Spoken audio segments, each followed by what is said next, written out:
Hello, my name is Mariah Jones, and I'm presenting over amyotrophic lateral sclerosis, ALS for short. It's also referred to as Lou Gehrig's disease. So, ALS is a neurodegenerative disease. It targets nerve cells that are responsible for voluntary muscle movements. So, voluntary muscle movements include speaking, walking, swallowing, and breathing. ALS is a terminal disease, so there is not a cure for ALS. There are many treatments that can help improve the quality of life. But like I said, this is a terminal illness, so as of today, we do not currently have a cure for ALS.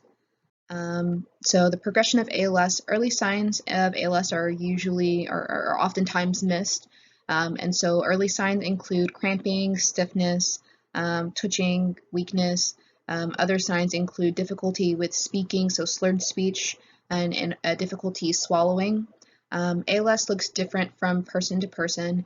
Some individuals may have difficulty with mobility in their limbs before they have difficulty with speaking or swallowing. Some people have difficulty with speaking before they have difficulty in their limbs, and so it depends on the person. There are some individuals who suffer with pseudobulbar affect, which is whenever someone laughs or cries uncontrollably, and so this is another way that ALS can progress in individuals. It doesn't happen necessarily to everyone. Things that are kind of across the board for individuals with ALS is muscle weakness that leads to muscle deterioration and eventually paralysis. Many people with ALS die of respiratory failure because they lose the ability to breathe on their own, and oftentimes they're given, I guess, have the opportunity to use a ventilator, but of course it's not going to be enough to extend their life permanently. Many professionals advise individuals with ALS to create an advance directive. So their end of life care is kind of mapped out before they're in a position where they can no longer speak and express their needs or their wants as their ALS progresses. Um, so accommodation and interventions that are available, there are physical, occupational, and speech therapists. They're pretty similar. Physical therapists are going to help individuals with ALS strengthen the muscles that have not quite atrophied yet, so that they have better mobility before their other muscles deteriorate. Occupational therapists are going to help individuals with ALS find resources like ramps and wheelchairs so that they're able to maintain their mobility. And then speech therapists are going to help individuals with ALS to learn how to speak loudly or more loudly and more clearly. They each are a little bit different, but help individuals with ALS to maintain their independence.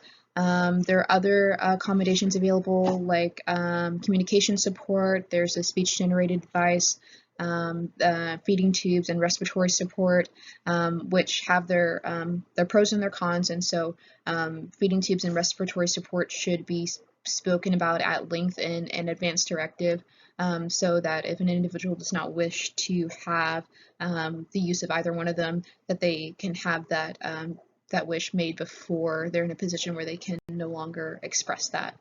Um, Social workers help individuals with ALS find resources and support groups.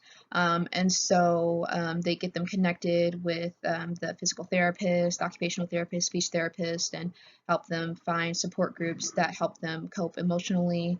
Um, they also may act to counsel individuals with ALS emotionally and speak with their families who may struggle to see their loved ones struggle with ALS.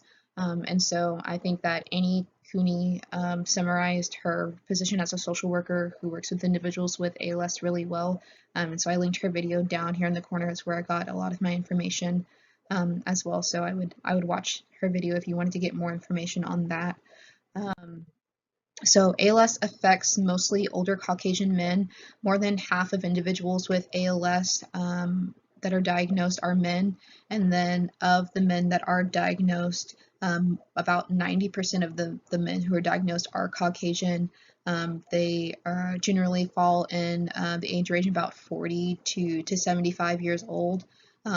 It can affect other individuals, so it's not limited to Caucasian men, but this is the majority of individuals that are affected. Military veterans are at increased risk of developing ALS because they have been exposed more frequently to environmental toxins such as lead and pesticides, so that they're just twice or almost twice as likely to be to develop ALS.